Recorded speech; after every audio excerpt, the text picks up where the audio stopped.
The story of nonviolent revolution takes a non-zero amount of violence. Welcome to American Esoterica.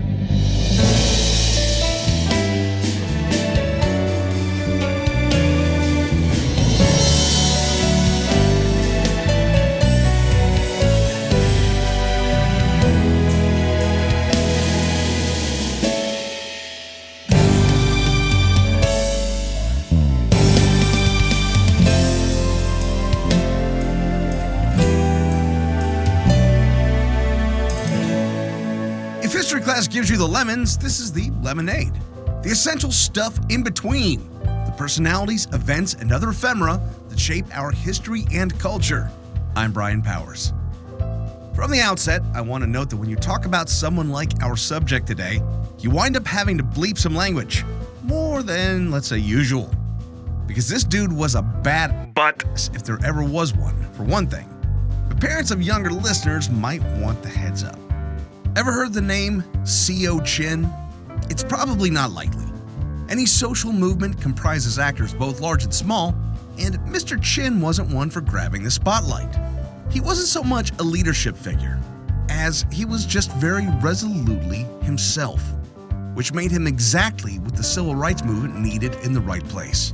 The civil rights movement is a complicated and nuanced story, one that is too often simplified into a narrative of small, easy-to-digest historical bites.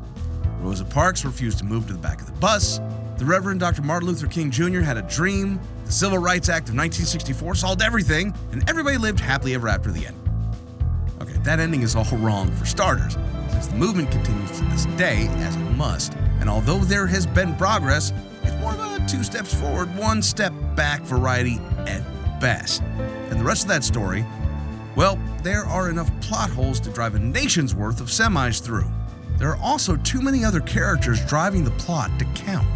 And this is the story of someone who doesn't get the spotlight enough, even though he gave almost everything for the cause.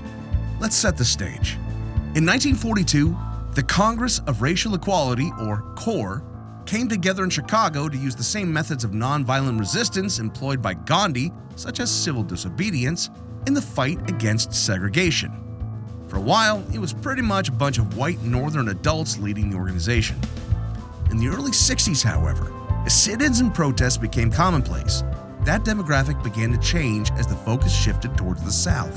CORE began using the Freedom Rides to test out the extent of the federal mandate of desegregation in the busing system, and it became youthfully exuberant in the same vein as the Student Nonviolent Coordinating Committee.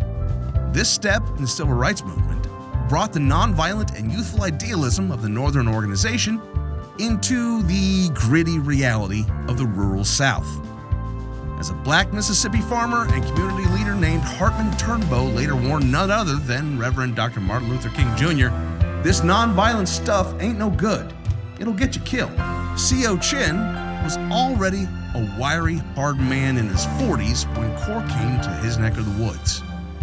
Chin was born hard into a black farming family in 1919 in rural Mississippi. He earned that hardness early on. When he was a young man, a white farmer approached his mother and demanded that Chin be put to work for a white farmer or else get out of the county. When Chin heard about it, he decided that the best course of action would be to talk reason into that farmer, which he did with the help of a .38 caliber pistol. The regional leaders of CORE first came head-to-head with Chin as they organized meetings in the town of Canton in Madison County, where Chin lived. While these meetings took place at a local church, Chin sat outside in the bed of his truck, armed to the teeth. In one early instance, one of the organizers approached him to explain that his guns were kind of undercutting the non-violent message of the movement, which was making some of the activists uncomfortable. Chin, with his pistol at his side and a shotgun in his lap, calmly replied, "This is my town, and these are my people. I'm here to protect my people, and even if you don't like this, I'm not going anywhere. So maybe you better leave." Once the CORE leadership understood Chin's point of view, the relationship solidified. Chin became an indispensable element of the movement in Mississippi. He believed in the aims and the fight, and he provided cover for the rest of the community to come together in resistance.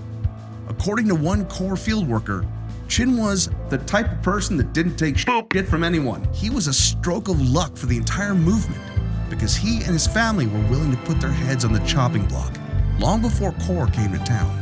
Chin had developed a reputation in Canton, Mississippi. He was certifiably mean.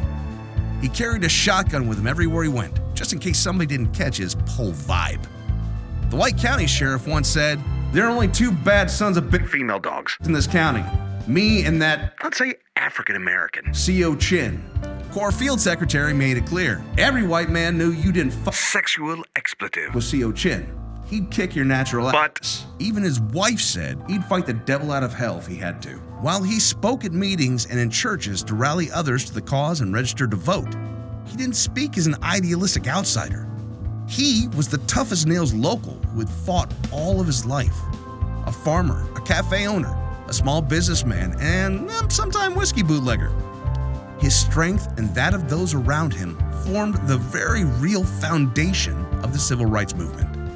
Without people like him, those who liked the sentiment of nonviolent revolution enough to provide the threat of counter-violence when necessary, there may have been a higher body count and thwarted goals in the struggle for equality. C.O. Chin understood the stakes and could lend both support and perspective to the movement from a generational remove. As time wore on, Corps meetings began to take place at a nightclub in Canton that Chin owned with his brother, Club Desire. It was a shrewd move because the threat of Baddest C.O. Chin, as he was known, was about as strong of a deterrent as was possible in Canton. He never let the young organizers alone. They were given constant armed escorts by Chin and others, which helped stave off the white population harassment their peers faced in other locations. Chin was a ready bodyguard, a leader of boycotts in stores that wouldn't serve or hire black individuals, a protector of children, and, according to the Mississippi State Sovereignty Commission, the #1 troublemaker in Madison County. When Medgar Evers' older brother Charles was in town, Chin gave personal protection. Just because he was fearless and stood his ground doesn't mean that there weren't disastrous consequences for Chin's role in fighting white supremacy, though.